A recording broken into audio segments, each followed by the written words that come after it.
Expansive appreciation is embedded deeply in our daily life. The extreme, full-throated expressions of thanks and praise may seem hard to embrace.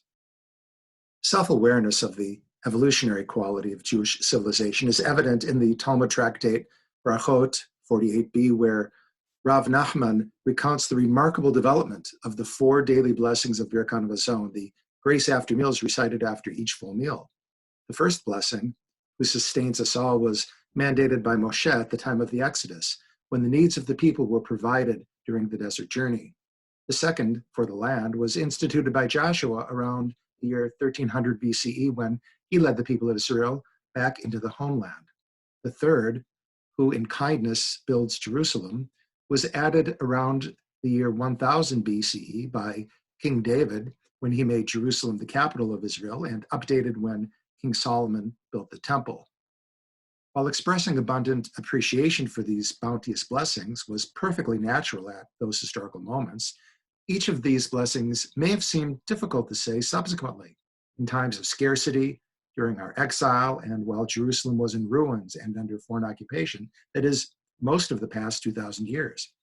At least they were statements of appreciation for heydays that could be recalled and eventually restored. But the fourth blessing is truly astounding in its scope and origin.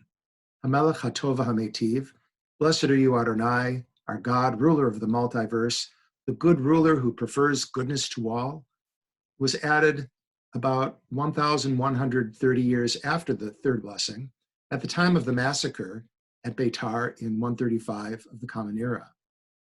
The catastrophic collapse of the Bar Kokhba revolt against Roman occupation of Israel ultimately entailed the loss of hundreds of thousands of lives and marked the last gasp of Jewish government following the destruction of the Second Temple.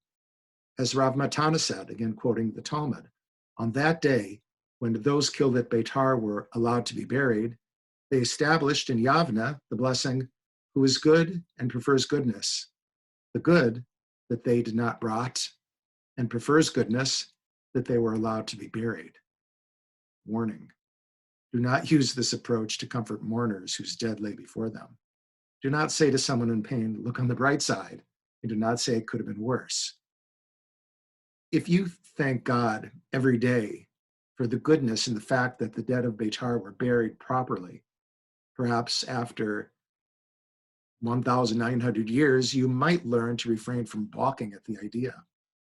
No one knows how long it would take to internalize the attitude conveyed in the blessing. Way beyond seeking the silver lining or looking on the bright side, the blessing Hatov Hametiv challenges us to appreciate that no matter how horrendous our present moment may be, there was good before us, there is good around us, and better days are ahead.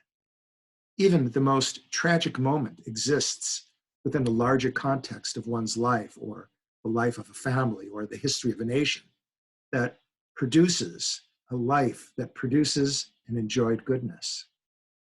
Under pressure, we re-examine or discover that which is most important in our lives.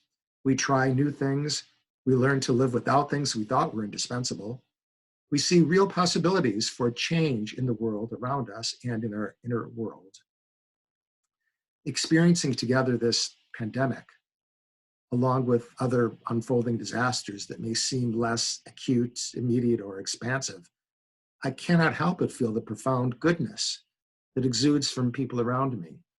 The truly heroic medical workers and emergency responders, the everyday people who find ways to provide food, medical equipment, employment, necessities, who make a phone call, provide a meal, folks who offer a kind word or a smile, who are keeping it together. The kindness and decency that, in the words of that fourth blessing, occurs each and every day, this leaves me in awe. And so I mean it when I say, in the face of disaster, thank you for all the good.